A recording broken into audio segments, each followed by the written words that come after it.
Hello everyone. So Delton cables के Q4 के result आए हैं एंड कंपनी का रिजल्ट डिस्कस करेंगे। बट जैसे हमने पहले डिस्कस किया था कि इनके साथ में पैरामाउंट कम्युनिकेशन का जो कॉन कॉल है उसको भी कवर करेंगे। सो डेल्टन केबल से स्टार्ट करते हैं। सबसे पहले इनका बिजनेस मॉडल हमने बहुत बार डिस्कस किया हुआ है। शॉर्ट में अगर हम समझे तो company cable and wire industry के अंदर है। वैसे तो 75 ईयर्स ओल्ड ये कंपनी है। दोनों पैरामाउंट कम्युनिकेशन, डेल्टन केबल, ये दोनों काफी पुरानी कंपनीज हैं।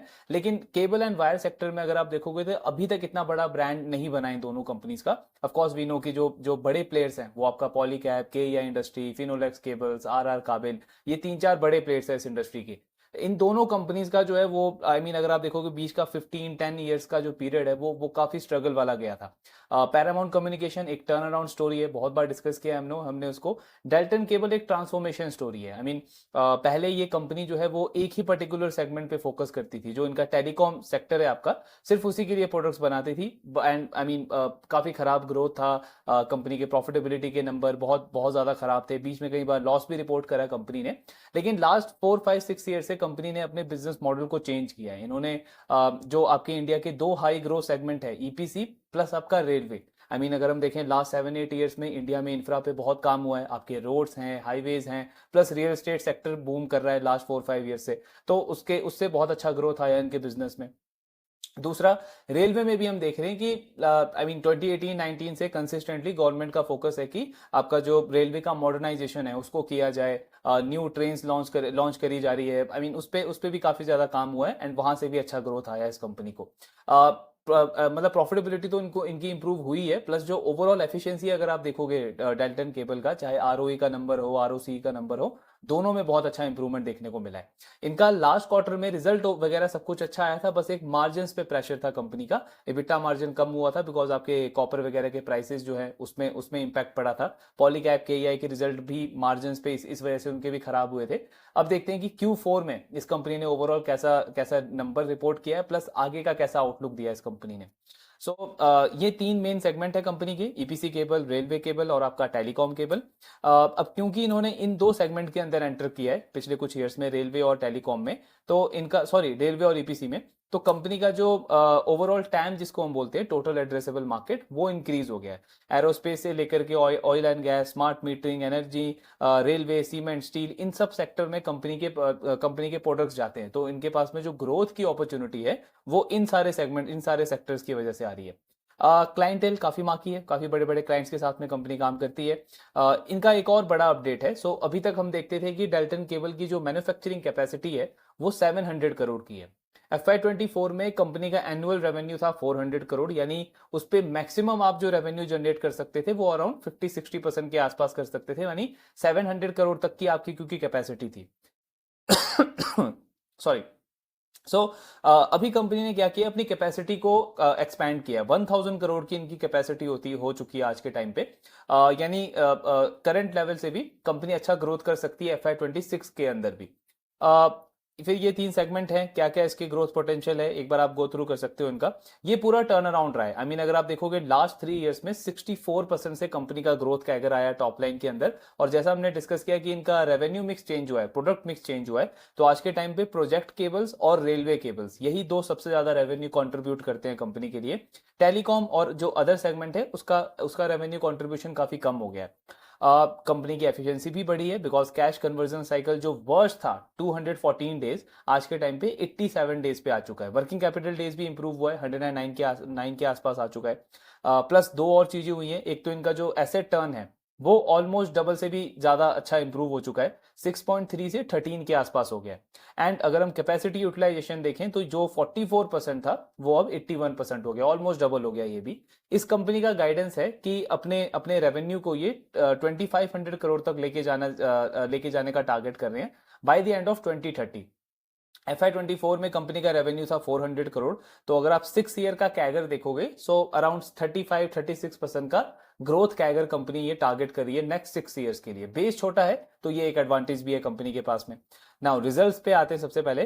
सो अगर आप इनके नंबर्स देखोगे Q4 में तो रेवेन्यू में 52% का ग्रोथ देखने को मिला है कंपनी का। इस क्वार्टर में जो रॉ मटेरियल के कॉस्ट है उसमें थोड़ा सा इंप्रूवमेंट दिखा कंपनी का, इसलिए आपको दिखेगा इबिट्टा में ग्रोथ अच्छा है, मार्जिन्स भी इंप्रूव हुए हैं, वाई वाई लेवल पे भी, क्वार्टर ऑन क्वार्टर लेवल पे भी मार्जिन्स में अच्छा इंप्रूवमेंट है, ऑपरेटिंग लेवरेज भी मिला है और पीबीटी में भी अच्छी ग्रोथ है 94% की। But last year fourth quarter में इनको थोड़ा एक्सेप्शनल गेन आया था एक अदर इनकम के अंदर, जो इस क्वार्टर में अवेलेबल नहीं था, इस वजह से आपको दिखेगा पैट में -11% का एक डिक्लाइन हमको देखने को मिला है। अदरवाइज जो प्रॉफिटेबिलिटी के नंबर्स हैं, चाहे पीबीटी का नंबर हो, इबिटा का नंबर हो, इसमें अच्छा ग्रोथ है कंपनी का। फुल ईयर बेसिस पे 76% का ग्रोथ है, 700 करोड़ का रेवेन्यू इन्होंने क्रॉस कर दिया है जो उनकी टोटल कैपेसिटी थी, इसीलिए जरूरी था कि डेल्टन केबल अपनी कैपेसिटी को और एनहांस करे। मार्जिन्स और इबिट्टा वगैरह पे प्रेशर है फुल ईयर बेसिस पे, ये पॉलीकैब में भी दिखेगा, केईआई में भी आपको दिखेगा, बीच के एक दो क्वार्टर्स में मार्जिन्स पे उनको भी प्रेशर था। और यहाँ पे भी पीबीटी में भी 55-56% की ग्रोथ है, मतलब फुल ईयर में आपको ऑपरेटिंग लिवरेज नहीं मिला है डेल्टन केबल को, लेकिन ओवरऑल ग्रोथ वगैरह अच्छी आई है कंपनी की। एक जो कंसर्न है डेल्टन केबल के साथ में वो है इनके डेट को लेकर के। तो अगर आप इस कंपनी का टोटल बोरोइंग देखोगे 171 करोड़ के आसपास टोटल बोरोइंग है इस कंपनी की। इक्विटी लेवल कितना है कंपनी का? सो अराउंड 90 करोड़ का इक्विटी है। तो डेट टू इक्विटी अगर हम आज के टाइम पे देखें एज ऑफ FY25 तो लगभग 2 के आसपास है कंपनी का, 1.9 समथिंग के आसपास का डेट टू इक्विटी है। लास्ट ईयर इस कंपनी का डेट टू इक्विटी अराउंड 1.5 था। जब इनके H1 के रिजल्ट आए थे सितंबर में, जब कंपनी का Q2 का रिजल्ट आया था, तब कंपनी का डेट टू इक्विटी बढ़ के थोड़ा 1.6 के आसपास हुआ था, और अभी ईयर एंड हुआ है तो ये डेट टू इक्विटी और इंक्रीज हो गया, कंपनी का 2 के आसपास हो गया। सो आई मीन नंबर्स अगर हम बात करें ग्रोथ के पैरामीटर पे तो कोई ऐसा प्रॉब्लम दिखता नहीं है, हर एक फ्रंट पे काफी अच्छे नंबर्स है। मार्जिन्स में जरूर थोड़ा सा प्रेशर है रॉ मटेरियल प्राइसेस की वजह से, बट अदरवाइज ठीक है, प्रॉफिटेबिलिटी की भी अच्छी ग्रोथ है। लेकिन डेट टू इक्विटी जो है कंपनी का वो थोड़ा सा ज्यादा इंक्रीज हो गया है।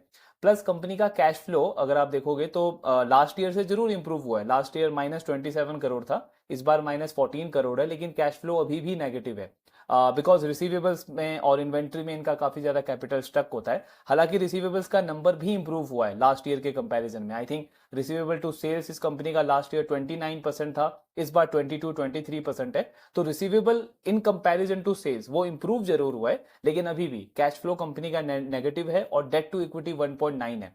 अब ऐसे केस में अगर कोई कंपनी कॉन कॉल नहीं करती हो, जैसे डेल्टन कॉन कॉल नहीं करता है, तो एग्जैक्ट क्लैरिटी मिलना उस पे थोड़ा सा डिफिकल्ट होता है कि बिजनेस आगे चल के इसको कैसे मैनेज करेगा। इन्होंने जो इनकी एग्जिस्टिंग कैपेसिटी थी उसके साथ में एक और इन्होंने प्लांट ऐड किया है, जिसकी वजह से इनकी टोटल कैपेसिटी 1000 करोड़ हुई है। और ये वाला जो प्लांट है इन्होंने अभी प्रेस रिलीज किया है जून 2025 में, यानी ये जो अभी क्वार्टर चल रहा है आपका, इसमें ऑपरेशनलाइज हो जाएगा। लेकिन इससे कब तक रेवेन्यू आना स्टार्ट होगा, कंपनी अपने फाइनेंस कॉस्ट को कैसे मैनेज करेगी? आई थिंक फाइनेंस कॉस्ट भी कंपनी का लगभग 50-60% से इंक्रीज हुआ है लास्ट कुछ क्वार्टर्स के अंदर। सो वो कैसे मैनेज होगा उसको लेकर के थोड़ी सी अनसर्टेनिटी है, ये एक चैलेंज है डेल्टन के साथ में।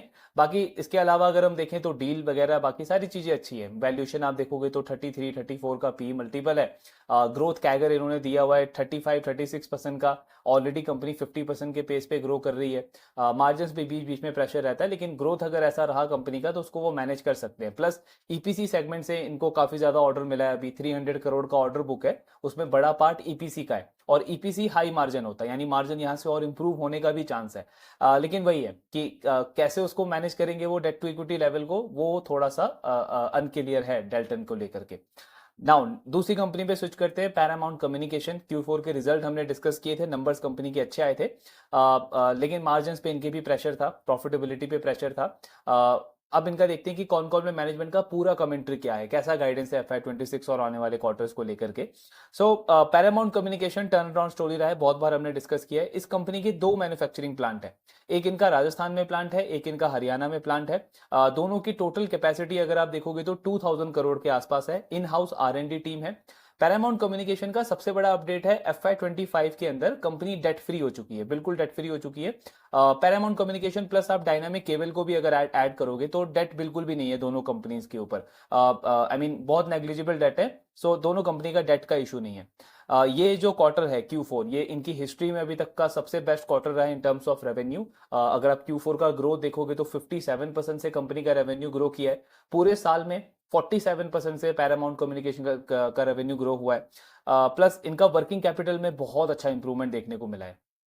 लास्ट ईयर इस कंपनी के वर्किंग कैपिटल 155 डेज थे, इस बार इनका वर्किंग कैपिटल 101 डेज पे आ गया। दोनों चाहे इन्वेंट्री हो, कंपनी का रिसीवेबल हो, दोनों में बहुत अच्छी इंप्रूवमेंट देखने को मिली है। सो वो एक काफी काफी अच्छा पार्ट है। प्लस इनका कैश फ्लो, उसमें उसमें काफी अच्छा इंप्रूवमेंट है। लास्ट ईयर इस कंपनी का कैश फ्लो नेगेटिव 101 करोड़ था, बिकॉज इन्होंने फंड रेजिंग किया था, तो इन्वेंट्री वगैरह में इन्होंने इन्वेस्ट किया था। लेकिन इस बार कंपनी का कैश फ्लो पॉजिटिव हो गया और 104 करोड़ का कैश फ्लो कंपनी ने रिपोर्ट करा है। तो ये एक बहुत पॉजिटिव चीज है। ना डेट का इशू है, ना कैश फ्लो का इशू है, रिसीवेबल्स भी बहुत बहुत मैनेजेबल है और उल्टा इंप्रूव भी हुए हैं लास्ट कुछ क्वार्टर्स और लास्ट ईयर के कंपैरिजन में। देन फुल ईयर में कंपनी का अगर आप वॉल्यूम ग्रोथ देखोगे, volume growth in the sense कि कितना टोटल जो रॉ मटेरियल है वो कंज्यूम किया कंपनी ने, कितना प्रोड्यूस किया, सो 57% का वॉल्यूम ग्रोथ है कंपनी का। लेकिन अगर हम रेवेन्यू की बात करें तो 47% का रेवेन्यू ग्रोथ है। अब ये जो बीच में गैप है वो मेनली आया है आपका जो रॉ मटेरियल के प्राइसेस गिरे हैं उसकी वजह से। मैनेजमेंट का कहना है कि अगर आप इसको लास्ट 2 इयर्स में कंपेयर करोगे तो हमारा रियलाइजेशन इंप्रूव हुआ है, बिकॉज FY23 में सॉरी FY24 में कंपनी का वॉल्यूम ग्रोथ था 70% और जो रेवेन्यू ग्रोथ था वो था 33-34%, तो गैप बहुत ज्यादा था। FY25 में कंपनी का वॉल्यूम ग्रोथ है 57% एंड रेवेन्यू ग्रोथ है 47%, तो जो गैप है रियलाइजेशन का वो इंप्रूव हो रहा है धीरे धीरे, तो ये एक अच्छा डायरेक्शन है। देन पैरामाउंट कम्युनिकेशन का भी नेक्स्ट 5 इयर्स का गाइडेंस है कि हम 5000 करोड़ के रेवेन्यू को क्रॉस करना चाहते हैं। क्रॉस करना इंपॉर्टेंट है यहाँ पे ये वर्ड, बिकॉज इनका ग्रोथ कैगर का जो गाइडेंस है वो 30% का है नेक्स्ट 5 इयर्स के लिए। तो उसके लिए इंपॉर्टेंट है कि कंपनी 5000 करोड़ के नंबर को क्रॉस करे, तभी वो 30% का कैगर बनेगा। अभी इनका रेवेन्यू अगर आप देखोगे तो आई थिंक 1500 करोड़ के आसपास है, तो मतलब ग्रोथ का गाइडेंस इनका भी बहुत अच्छा है। हालांकि लास्ट 2-3 इयर्स में भी इन्होंने गाइडेंस 30% का ही दिया था, लेकिन जो एग्जीक्यूशन है वो 40% का आया है। 3 साल का कैगर कंपनी का 40% है और मैनेजमेंट एक तरीके से वही इंडिकेट कर रहा है कि हमने पास्ट में भी गाइडेंस ये दिया है, उसको एग्जीक्यूट किया है और हमारा एंडेवर आगे भी यही रहेगा कि गाइडेंस 30% है, बट उसको ऑफकोर्स हम बीट करें, आउट परफॉर्म करें। देन इनको भी एमपी के अंदर एक इन्होंने भी लैंड परचेज किया है, लैंड अलॉट हुआ है कंपनी को। क्यों हुआ है? बिकॉज ये कंपनी भी आगे कैपेक्स कर रही है, कैपेसिटी ऐड कर रही है, क्योंकि जो दो एग्जिस्टिंग फैसिलिटी है कंपनी की वो मैक्सिमम 2000 करोड़ तक का ही रेवेन्यू जो है वो जनरेट कर सकती है। तो आगे की ग्रोथ को मेंटेन रखने के लिए कंपनी ने लैंड वगैरह परचेज कर लिया है। इनका टारगेट है यूएस के अंदर हमारा जो रेवेन्यू शेयर है या एक्सपोर्ट के अंदर हमारा जो रेवेन्यू शेयर है वो 40% करना है। अभी अराउंड 29-30% के रेंज में है और लास्ट 1-2 सालों में इसको बहुत अच्छे से ग्रो किया है कंपनी ने। देन आई मीन जो मार्जिन वाला पार्ट था कि कंपनी के मार्जिन के ऊपर क्यों इतना ज्यादा इंपैक्ट पड़ा Q4 के अंदर, इन्होंने एक्चुअली इस पे मल्टीपल रीजंस दिए हैं। एक इसका रीजन इन्होंने मैनेजमेंट ने दिया है कि इबिटा मार्जिन जो है वो परसेंटेज टर्म में हमारे लिए इतना ज्यादा मैटर नहीं करता, जिस तरीके का बिजनेस हम अभी देख रहे हैं। हमारे लिए मैटर ये करता है कि एब्सोलूट लेवल पे हम कितना प्रॉफिट जनरेट कर पा रहे हैं अपने शेयर होल्डर्स के लिए। और ये जो मार्जिन में डिक्लाइन है इसके मल्टीपल रीजन है। आई मीन पहला रीजन ये है कि अपने वर्किंग कैपिटल को इंप्रूव करने के लिए कंपनी ने सेलेक्टिवली उन क्लाइंट्स से काम किया, उन क्लाइंट्स के साथ में काम किया जिनके साथ में पेमेंट टर्म अच्छा था। इनफैक्ट कुछ क्लाइंट्स ने इनको एडवांस में भी पेमेंट दिया, तो कंपनी का वर्किंग कैपिटल इंप्रूव हुआ, कैश फ्लो इंप्रूव हुआ, लेकिन मार्जिन में थोड़ा सा प्रेशर आया। दूसरा रीजन एक ये भी है कि जो आपका टैरिफ वगैरह का इशू चल रहा था यूएस वगैरह के अंदर, तो डेलिबरेटली कंपनी ने उस टाइम पे यूएस से थोड़ा एक्सपोजर कम करने के लिए दूसरी ज्योग्राफीज की तरफ ग्रोथ के ऊपर फोकस दिखाया। तो वहां पे भी जिस तरीके से ऑर्डर्स आए कंपनी को, वहां पे उनको मार्जिन पे थोड़ा सा प्रेशर लेना पड़ा।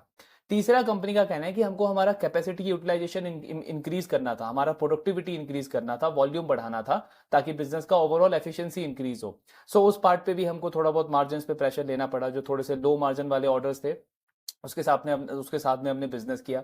एंड लास्टली कंपनी का कहना है कि मार्केट शेयर हमको गेन करना है, ये हमारा मेन फोकस है। किस सेगमेंट में ज्यादा ग्रोथ है उस सेगमेंट के अंदर एंट्री करना है, फास्ट पेस पे एंट्री करना है, ये हमारा फोकस है। तो उसको लेकर भी थोड़ा बहुत हमको मार्जिन को लेकर के कॉम्प्रोमाइज करना पड़ा। मैनेजमेंट क्या कह रहा है? अब ऑफकोर्स ये चीज जो है वो बहुत सारे इन्वेस्टर्स को, एनालिस्ट को थोड़ा सा नेगेटिव लग सकता है, बिकॉज हमको सब कुछ फिक्स चाहिए, सब कुछ सर्टेन चाहिए कि मार्जिन बता दो कितना रहेगा, प्रॉफिट बता दो कितना रहेगा। अनसर्टेनिटी ऑफकोर्स थोड़ा सा पेनफुल है, थोड़ा सा डिस्कंफर्ट देता है। तो इनकी मैनेजमेंट का ये कहना है कि मार्जिन का हमारा कोई गाइडेंस नहीं है। पहले गाइडेंस था कि हम 100 बेसिस पॉइंट से मार्जिन को इंप्रूव करना चाहते हैं, अगले कुछ टाइम के अंदर, लेकिन अब इन्होंने कोई गाइडेंस नहीं दिया है। एक एनालिस्ट ने ये भी पूछा इनको कि क्या ये जो आपका 5-6% का EBITDA मार्जिन है इसको हम न्यू नॉर्मल माने बिकॉज आप ग्रोथ पे ज्यादा फोकस कर रहे हो। मैनेजमेंट का कहना है कि कोई न्यू नॉर्मल ओल्ड नॉर्मल ऐसा कुछ हमारा फिक्स स्ट्रैटेजी नहीं है।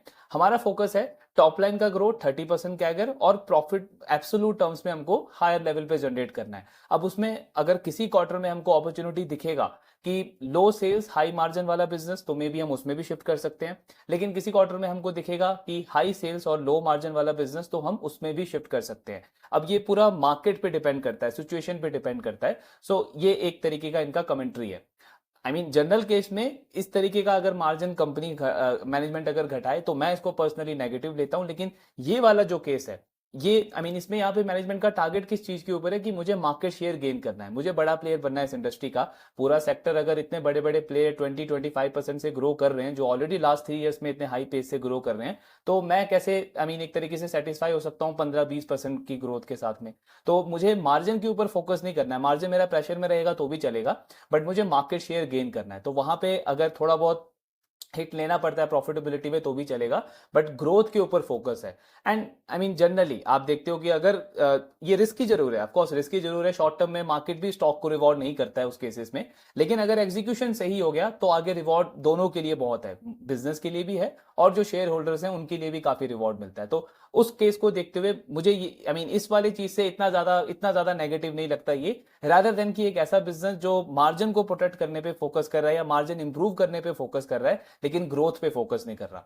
सो ये पॉइंट है, ये इनका गाइडेंस है मार्जिन वगैरह के ऊपर। देन जो इनकी कैपेसिटी है वो इसी फाइनेंशियल ईयर में मे बी Q3 या Q4 तक उसका ऑपरेशनाइजेशन हो जाना चाहिए। एक्चुअल जो रेवेन्यू है वो नेक्स्ट ईयर से आना स्टार्ट होगा। वो जो प्लांट है, जो नया प्लांट कंपनी लेकर के आ रही है MP के अंदर, उसमें कंपनी 150 करोड़ का कैपेक्स प्लान कर रही है और 6 टाइम एसेट टर्न उसका आ सकता है, 6 टाइम एसेट टर्न आएगा। तो जो रेवेन्यू पोटेंशियल है उसका वो 1000 करोड़ से 1200 करोड़ के बीच में होगा, तो रेवेन्यू पोटेंशियल भी उसका काफी अच्छा है।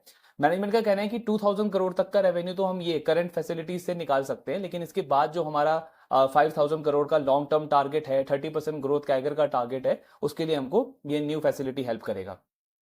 देन वर्किंग कैपिटल का ट्रेंड कैसा रह सकता है, तो मैनेजमेंट का कहना है हमारा एफर्ट यही रहेगा कि वर्किंग कैपिटल करंट लेवल पे मेंटेन रहे या यहां से और इंप्रूव हो। बट अगेन ये भी मार्केट पे डिपेंड करता है, क्योंकि कल को चल के अगर चीजें थोड़ी चेंज होती है एंड हमको डोमेस्टिक मार्केट पे थोड़ा सा फोकस करना पड़ता है, तो मे बी वर्किंग कैपिटल थोड़ा सा स्ट्रेच हो सकता है। लेकिन ओवरऑल हमारा एफर्ट यही है कि इसको करंट रेंज में इसको मेंटेन रखें। अब यहाँ पे ऐसा नहीं है कि डोमेस्टिक में कंपनी अगर सेल्स ग्रो करेगी तो वर्किंग कैपिटल पक्का ही कंपनी का खराब हो जाएगा, बिकॉज उसमें भी कंपनी का कस्टमर मिक्स डिपेंड करता है। जैसे इस बार अगर आप देखोगे तो डोमेस्टिक में ग्रोथ आया है कंपनी को, लेकिन गवर्नमेंट बिजनेस का जो शेयर है वो कम हुआ है। तो मैनेजमेंट वही कह रहा है कि प्राइवेट जो प्लेयर्स हैं EPC सेगमेंट के अंदर, आपके पावर सेक्टर के अंदर, उन वहां से अगर हमारा ग्रोथ आएगा तो डोमेस्टिक में भी वर्किंग कैपिटल में कोई प्रॉब्लम नहीं है। बट हाँ, इन केस अगर हमको गवर्नमेंट के साथ में बिजनेस करना पड़ा तो थोड़ा बहुत कभी कभी वर्किंग कैपिटल स्ट्रेच हो सकता है, लेकिन एफर्ट इनका यही रहेगा कि इसी रेंज में इसको मेंटेन रखें। देन आपका आता है ये टैरिफ वाला कैसा केस चल रहा है, तो यहाँ पे डायनामिक केबल से थोड़ा सा इनका डिफरेंट गाइडेंस है, कमेंट्री है एक्चुअली। डायनामिक केबल ने अभी अपना स्टार्ट नहीं किया है, वो यूएस के अंदर बिजनेस स्टार्ट किया नहीं है, प्रोडक्ट का अप्रूवल हो गया है और इसी फाइनेंशियल ईयर में प्लान है उनको कि एंटर करेंगे यूएस में।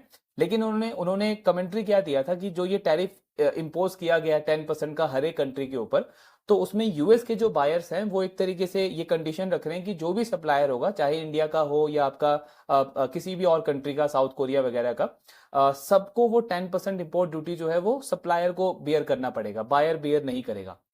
पैरामाउंट कम्युनिकेशन का कहना है कि ये जो इंपोर्ट ड्यूटी अभी इम्पोज किया गया है हर एक कंट्री के ऊपर, तो जो ट्रांजिशन फेस होता है, मतलब जो लास्ट 1-2 मंथ्स का जो ये गया है, इस ड्यूरेशन में क्या होता है कि जो बायर है उसका उसका थोड़ा सा वो एक तरीके से इनस्टेबल हो जाता है, तो वहां पे सप्लायर को ये 10% इंपोर्ट ड्यूटी बियर करना पड़ता है। हम भी कर रहे हैं, लेकिन हमारा पैरामाउंट कम्युनिकेशन का लास्ट 5-6 ईयर्स में बहुत स्ट्रॉन्ग ब्रांड बन चुका है यूएस के अंदर। इनका आई थिंक डिस्ट्रीब्यूटर लेवल भी 4-5 टाइम ग्रो किया है सिर्फ यूएस की अगर हम बात करें।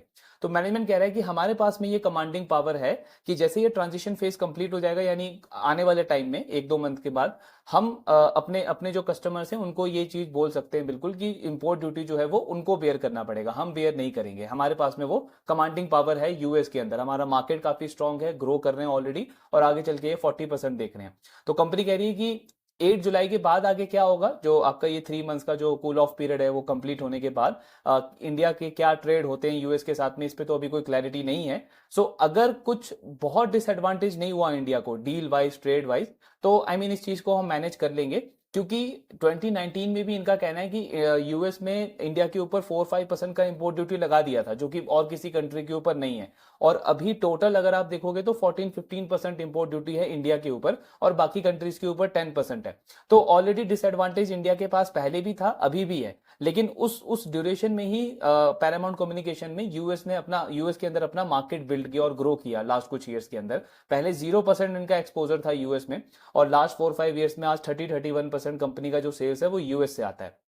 सो कंपनी कह रही है अगर ऐसा कुछ नहीं हुआ बहुत ही नेगेटिव इंडिया के अगेंस्ट में, तब हम इसको मैनेज कर सकते हैं, और जो हमने ग्रोथ गाइडेंस दिया है उसको हम बिल्कुल अचीव कर सकते हैं। एंड इन केस अगर अगर कुछ ऐसा होता भी है, तो इन्होंने वही जो एग्जांपल हमने पहले भी डिस्कस किया है कि FY23 के अंदर कंपनी का जो रेवेन्यू था वो अराउंड 800 करोड़ के आसपास था, जिसमें 50% यूएस का था, 50% इंडिया का था।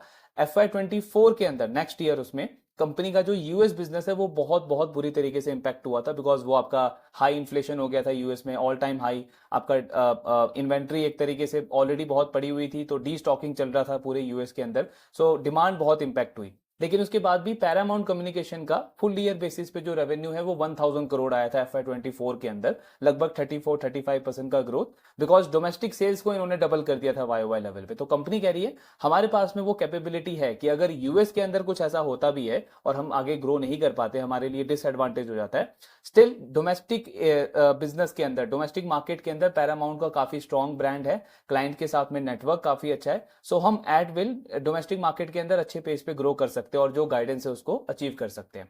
तो मेनली ओवरऑल यही गाइडेंस है कंपनी का, वर्किंग कैपिटल के ऊपर, आपका मार्जिन के ऊपर, और टैरिफ वाले केस के ऊपर। नाउ अब अगर आप पैरामाउंट कम्युनिकेशन का ओवरऑल डील देखोगे तो वैल्यूएशन वाइज तो ऑफकोर्स ठीक लगता है, 15-20 के बीच में पी मल्टीपल है कंपनी का। इनकी अनसर्टेनिटी है मार्जिन को लेकर के, और ये टैरिफ वाला हालांकि नियर टर्म में जल्दी क्लैरिटी मिल जाएगा इस पे, जुलाई के अंदर। बाकी तो कंपनी का ग्रोथ अच्छा है, एक्चुअली ग्रोथ के पॉइंट ऑफ व्यू से ये डेल्टन को भी आउट परफॉर्म कर रहे हैं करंट टाइम में। अगर हम देखें, इनका 57% का ग्रोथ था, डेल्टन का 52-53% का ग्रोथ था। सो ये पूरा केस है पैरामाउंट कम्युनिकेशन का। अब अब तीनों प्लेयर्स को अगर आप यहाँ पे देखोगे केबल एंड वायर सेक्टर में, पूरा cable and wire sector in fact अगर हम देखें तो जो लार्ज कैप है, जो बड़े प्लेयर्स हैं like Polycab, KEI industry, RR काबिल, उनका ग्रोथ जरूर इंप्रूव हुआ है, 18-20% का गाइडेंस है।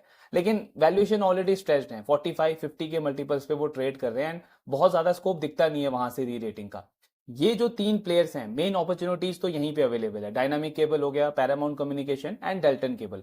नाउ डायनामिक केबल जो है वो थोड़ा सा स्टेबल एक तरीके से बेट आप उसको बोल सकते हो, बिकॉज वी नो कि कंपनी ऑलरेडी 25% के रेट से ग्रो कर रही है, आगे भी 20-25% पे ग्रो कर सकती है।